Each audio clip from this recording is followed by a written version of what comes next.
I was one of those boys. Shout out to my father. I lost my father in 2024, just last year.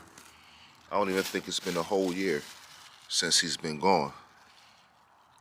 And those last 5 years of his life were the best times that I've had with my father. But my father, he was a good man, but he didn't teach me how to be a man. You see, life taught me. For in your eyes I see what I was born to be. What it do, what it do, what it do. It's your guy Libs from CBN Vlogs, back with another video. Doing my normal routine. I ain't showed y'all this routine in a while, but we back doing our daily routine, doing what we gotta do. How to be a man. A lot of us ain't been taught how to be a man. A lot of people grew up in a two-parent household, but everybody ain't grow up like that. You know what I'm saying? Some people grew up differently. And just because you didn't have a male father figure out here in your life doesn't give you an excuse to not be a man. You see? If you were born with a penis instead of a vagina, that means you're a male. You're a boy, okay? And a boy must grow to become a man. So I was one of those boys. Shout out to my father. I lost my father in 2024, just last year. I don't even think it's been a whole year since he's been gone. And those last 5 years of his life were the best times that I've had with my father. But my father, he was a good man, but he didn't teach me how to be a man. You see, life taught me how to be a man. I grew up in a big household when I was small with a lot of children. I got a lot of aunts and a few uncles, and we pretty much all stayed in my grandma's house. You know what I'm saying? And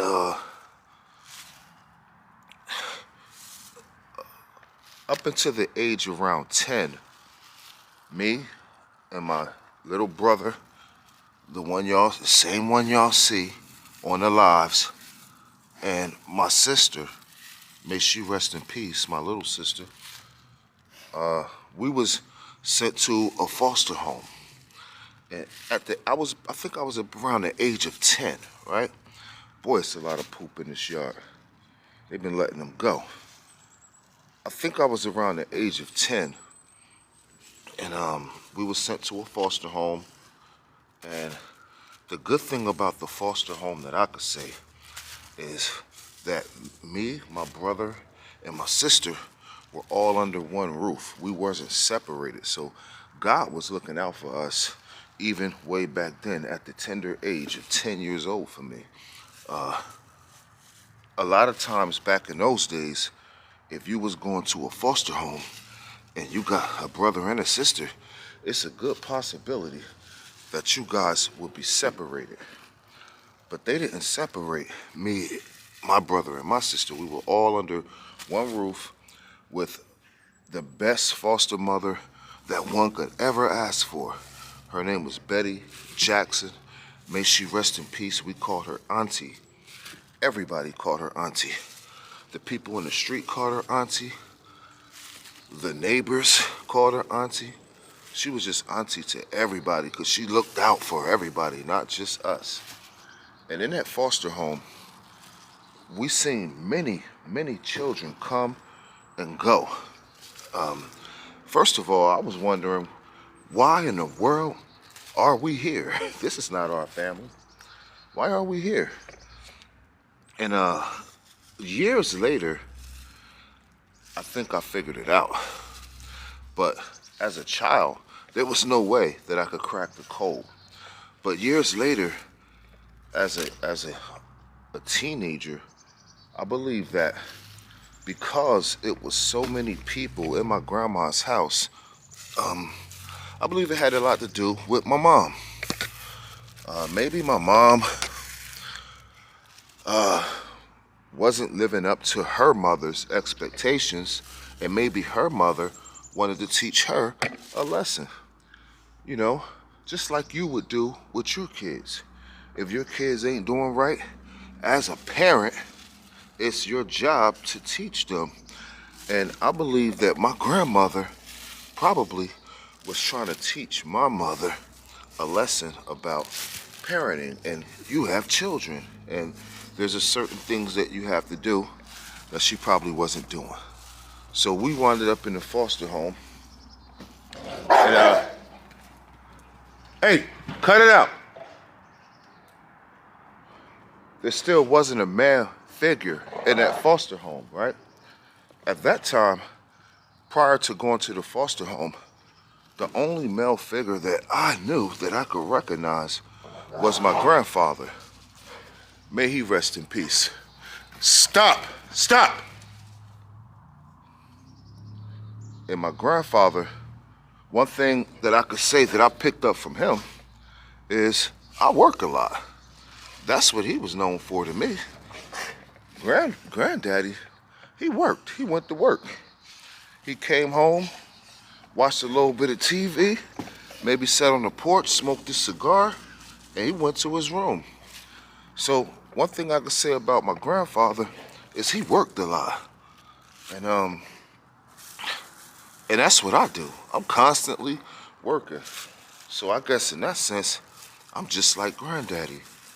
He was the only male figure that I had my eyes locked on growing up as a kid. Because when I was in the foster home, hey, stop it, stop it, stop it. These dogs is crazy. These girls is going in heat. And when the girls is going in heat, the boys, they will get aggressive towards each other because they're competing to see which one of them is going to have the honor of mating with the female. But little do they know, neither one of them is going to mate with her. Because this is the sign that I need to see. They're getting separated completely from here on out, you know?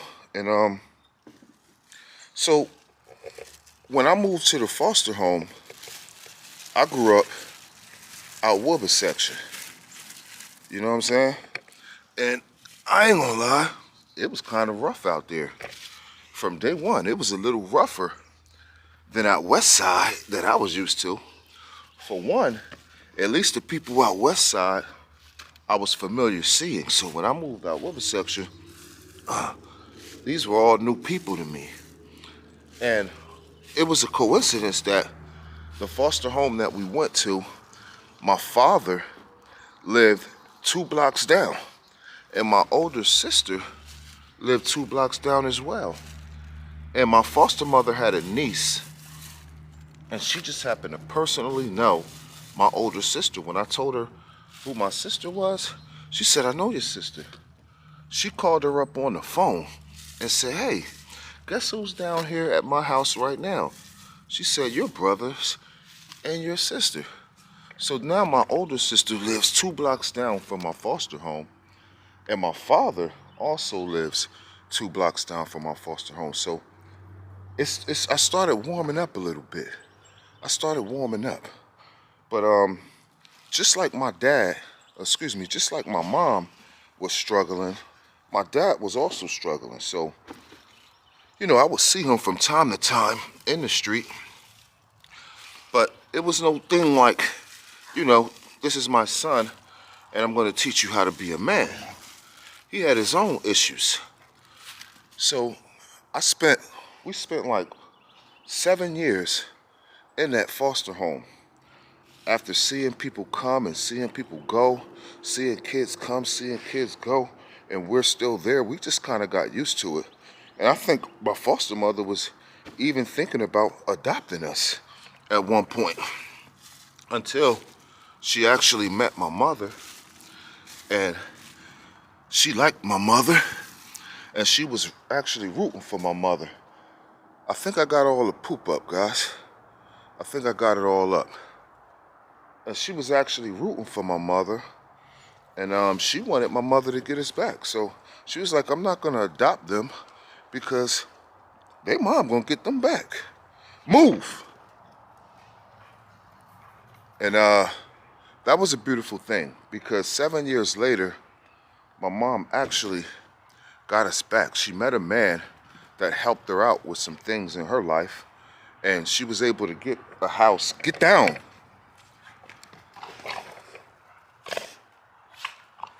Yeah, she was able to get a house, and she got us back. So we were no longer in the foster home, and she had a friend, may he rest in peace, but he taught me a little bit about hustling. You know what I'm saying? He was a scrapper. You know, he riding around picking up things, picking up refrigerators, air conditioners, mufflers, anything that's of value, that's of metal. And every now and then he would take us out with him. Stop, stop, stop. See, when these dogs go in heat, you gotta keep them separated. They acting crazy. Pablo's trying to dominate Nino, and Luna and Ada is getting physical. So, move. So, you know, me going out in the mornings, helping him with his work, taught me pretty much how to work at a young age. And I thought that added value to my life, along with when the seasons change, you know, we would go out, we would shovel snow for money, knocking on people's doors. We would rake leaves for money, you know, things like that. And fast forward, when my mom got us out of the foster home, I probably stayed with her for a few years, probably like 2 years. And then, you know, we got into it, and I had to go. I had to go get out on my own, 19 years old, on my own. I met a friend who later became my kid's mother. And to make a long story short, I was staying with her at her aunt's house, had my first kid, you know, got my first apartment, and I was somebody's father. So it's like, damn, I went from like not having a father in my life, and wondering, you know, trying to find myself, because I used to run around looking for my father. I used to want to talk to him. I used to want to be a part of his life and him be a part of mine. However it worked out is how it was intended to work out, because I later on became a father, and one of my goals was to not let my children experience the things that I experienced when I was growing up. Like, they're gonna have their father in their life. I don't care if I'm on the most higher powered drug in the world. I'm gonna find a way to connect with my children. And these are the things that taught me how to be a man. Me getting my first apartment, like running out of people to turn to. When you don't have anyone to turn to for help, it'll bring the man out of you. When everybody say, no, I ain't got it, you like, can I get a favor? I ain't got it. Can I get a favor? I ain't got it. That type of stuff right there will bring the responsibility out of you. It'll bring the man out of you. And that's what I call life. You know what I'm saying? Like running around trying to get jobs and doing what I gotta do to support myself, and at a young age with children, you know, with children, running around. I try to keep my first family together when I had children. You know, I was trying my best. At the tender age of 19 to 20 is when I had my first kid. My first kid was born in 1996. I believe I was 20 years old or 21 years old. And I could put that kid on this camera right now, and both of them will tell you that I'm the best example of one of the best examples of a father that they ever seen. Even though I do have flaws, we all have flaws, but I vow to be a man regardless if I had anyone to show me. And that's why A lot of the things that I consider successful in my life, it didn't happen until I got in my 40s, because I spent my 20s and my 30s messing up and learning from mistakes. If I'd known then what I know now, I believe I'll be way greater than what I am today. See, my kids, they got someone in their ear, someone to teach them things. My son has someone to teach him how to be a man. He has a reference guide, and that guide is my phone number, or he could pull up, and I'm here for him. And so their lives, I expect to be a little easier. But me, I had to learn things through trial and error. But I didn't make excuses. See, just because I had no one physically to teach me how to be a man, I still had to grow up and be a man. And that's what I'm trying to say today. I'm all done cleaning up the yard. I'm getting ready to feed these dogs. I just wanted to say that life taught me how to be a man. And I'm sure I'm not the only one out there. It's a lot of people out there that's just like me, where life taught them how to be a man. So all you guys that's coming up out there, and all you with your kids, you're not in your kids' life, this is an opportunity for you to get in a life. You know what I'm saying? If you're looking at this video, this is an opportunity right now for you to correct mistakes that you made years ago. You could get in a life. And if you're already in a life, this is a current reminder to stay in their life. You know what I'm saying? Because it's a possibility that they won't make it. Everybody don't turn out the right way. You know what I mean? So that's my message for today. Hit that like, hit that share, subscribe to the channel if you will. We really do appreciate it. It's your boy Libs signing off. Peace.